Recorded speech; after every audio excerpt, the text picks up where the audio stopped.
Assalamualaikum warahmatullahi wabarakatuh. Perkenalkan, nama saya Sanudin dari kelas MJ103. Saya akan mempresentasikan tugas dari mata kuliah pengantar teknologi informasi terkait penggunaan teknologi informasi drone dalam bidang transportasi. Pendahuluan, kemajuan teknologi informasi menghadirkan beragam sistem cerdas seperti halnya pesawat udara kecil tanpa awak atau sering disebut sebagai drone. Pada awalnya, drone atau Unmanned Aerial Vehicle atau UAV dikembangkan untuk kebutuhan militer. Namun seiring dengan perkembangan teknologi, drone dengan berbagai variasi perangkat dan ukuran, maka penggunaan drone saat ini telah meluas di berbagai bidang, seperti dalam bidang fotografi, pertanian, keamanan, pendidikan, dan bahkan dalam bidang transportasi. Drone merupakan pesawat tanpa awak atau yang disebut pesawat UAV yang dapat dioperasikan dari jarak jauh menggunakan sebuah remote control. Komponen drone sendiri adalah jika dilihat dari jauh, drone hanya terlihat badannya saja. Namun, apabila dilihat dari dekat, drone mempunyai komponen-komponen yang saling terhubung satu sama lain dan memiliki fungsi masing-masing yang mempengaruhi kinerja drone. Berikut adalah komponen pada drone beserta fungsinya. Satu adalah frame. Adalah merupakan bagian rangka atau badan drone yang menjadi tulang atau penyokong semua komponen, sehingga adanya frame ini komponen dapat terintegrasi dengan baik. Dua, motor. Adalah merupakan komponen utama penggerak drone agar dapat terhubung. Pemilihan motor harus disesuaikan dengan kebutuhan setiap motor, memiliki karakteristik dan fungsi yang berbeda. Ketiga, baterai adalah merupakan sumber daya utama pada drone. Hasil yang optimal dapat terlihat ketika penerbangan mencapai waktu maksimal. Keempat adalah flight controller, adalah merupakan perangkat elektronik yang mengatur RPM motor untuk menjaga ketinggian dan menstabilkan drone. 5. Propeller adalah merupakan baling-baling yang berfungsi untuk memberikan daya angkat. 6. Electronic speed controller adalah merupakan perangkat yang mengatur kecepatan dan arah putaran motor. 7 adalah kamera, adalah bagian yang digunakan untuk mengambil gambar dan pengamatan secara visual. 8 adalah sensor, adalah perangkat tambahan untuk mendeteksi perubahan lingkungan. 9 radio transmitter dan receiver, adalah perangkat pengendali drone yang bisa diprogram sesuai kebutuhan.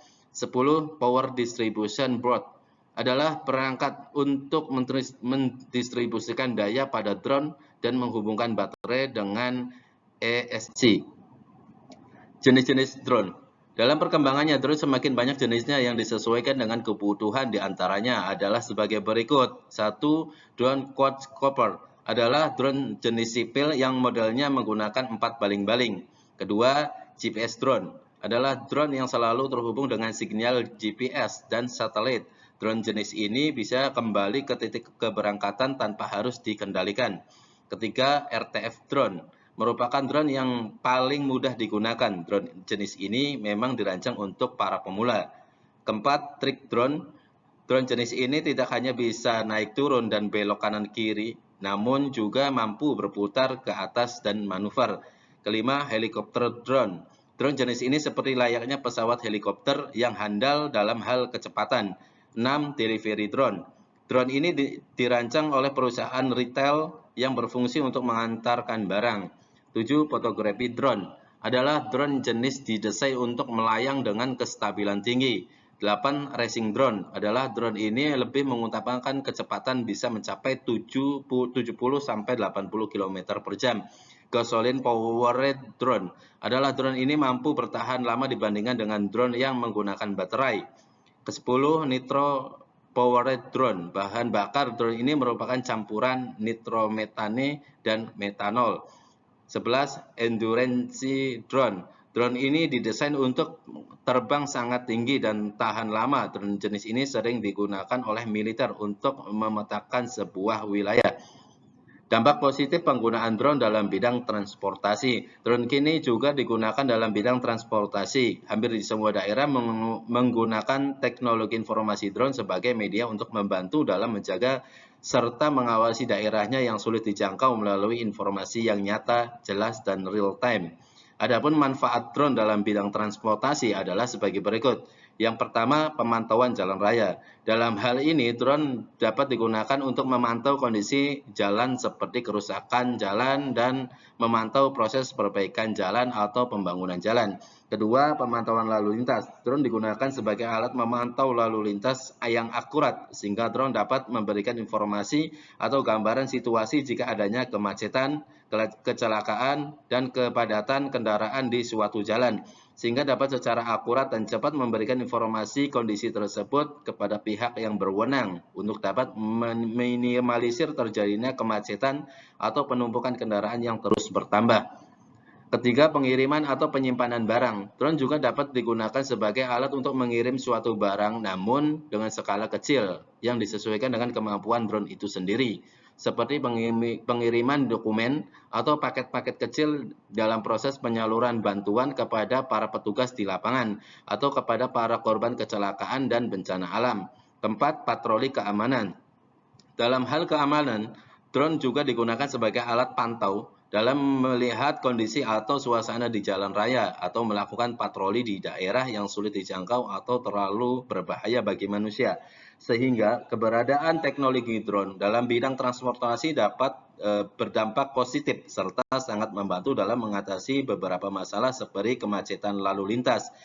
Biaya pengiriman yang tinggi juga dapat membantu mengoptimalkan keamanan dan efisien dalam bidang transportasi. Selain dampak positif dari penggunaan drone yang bentuknya kecil dan ramping, membuat drone bisa masuk ke celah-celah sempit di area yang tidak bisa dijangkau oleh manusia, serta kemudahan dalam mendapatkan dan menggunakan drone. Drone menjadi alat teknologi informasi yang sangat membantu manusia dalam kehidupan sehari-hari. Namun demikian, drone juga dapat berdampak negatif. Apabila drone digunakan secara tidak terkendali, disalahgunakan untuk tujuan yang tidak baik. Adapun dampak negatif penggunaan drone adalah sebagai berikut. Yang pertama, dapat mengganggu dan menciptakan risiko keamanan drone jika terbang terlalu rendah di area lalu lintas. Kedua, dapat menyebabkan kerusakan atau cedera pada manusia dan kendaraan di jalan jika terjadi kegagalan teknis atau kesalahan operasional. Berikutnya dapat digunakan untuk mencuri data atau melakukan pengintaian terhadap informasi sensitif. Berikutnya dapat membawa dampak negatif terhadap manusia dan lingkungan, serta satwa liar. Terakhir, dapat mengancam hak privasi individu pengguna jalan.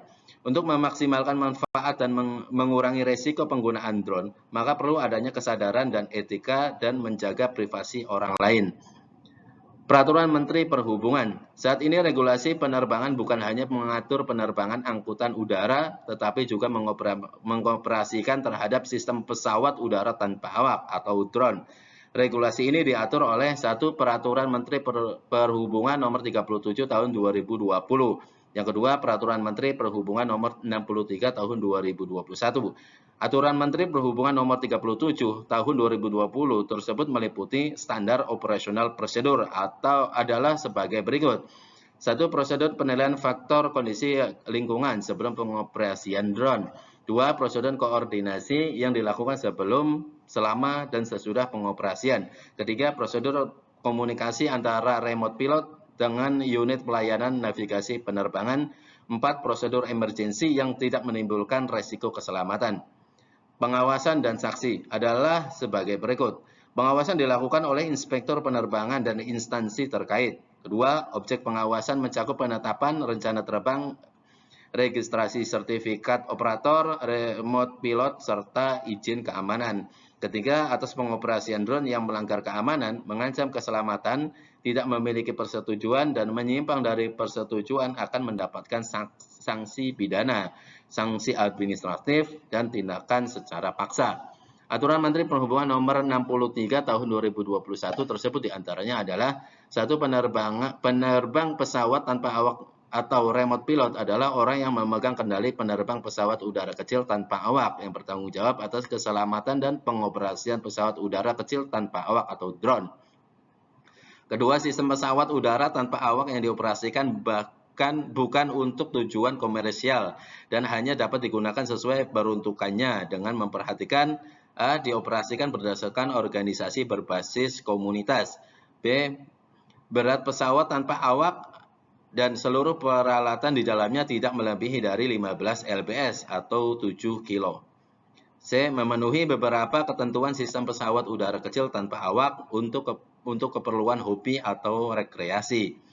Ketiga, dalam rangka pengoperasian pesawat udara kecil tanpa awak atau drone di wilayah udara Indonesia, remote pilot wajib memenuhi ketentuan penggunaan ruang udara sesuai dengan ketentuan peraturan perundang-undangan mengenai pengoperasian pesawat udara tanpa awak atau drone. Kesimpulannya, dalam perkembangan zaman, di dunia teknologi informasi banyak menciptakan alat-alat atau media teknologi yang lebih simpel dan praktis, serta dalam menjangkau di beberapa hal yang tidak dapat dilakukan oleh manusia atau yang menimbulkan resiko yang besar bagi keselamatan manusia, seperti halnya pesawat udara tanpa awak atau lebih dikenal sebagai drone. Drone adalah pesawat udara kecil tanpa awak yang manfaatnya sudah dirasakan di berbagai bidang termasuk dalam bidang transportasi untuk mengawasi daerah yang sulit dijangkau manusia. Selain dari manfaat drone yang banyak sekali membantu manusia dalam kegiatannya sehari-hari, namun keberadaan drone juga tidak terlepas dari dampak negatif yang dilakukan oleh orang-orang yang tidak bertanggung jawab dalam penggunaannya. Sehingga pengoperasian drone tidak semua orang bisa melakukannya, tetapi harus melalui komunitas-komunitas yang sudah mendapatkan izin dari pemerintah, sesuai dengan Peraturan Menteri Perhubungan Nomor 37 Tahun 2020 dan Peraturan Menteri Nomor 63 Tahun 2021. Sebagai catatan, pengguna drone harus bijak dalam pengoperasian pesawat tanpa awak tersebut, dan pemerintah harus terus mengawasi dan meninjau agar penggunaan drone tidak disalahgunakan. Sebagai sumber informasi adalah dari redaksi Depok Post, yang kedua Dinas Perhubungan Aceh Dishub 7 November 2023 dan Indonesia Regulation Database atau Peraturan Menteri 2018. Sekian presentasi dari saya. Terima kasih. Assalamualaikum warahmatullahi wabarakatuh.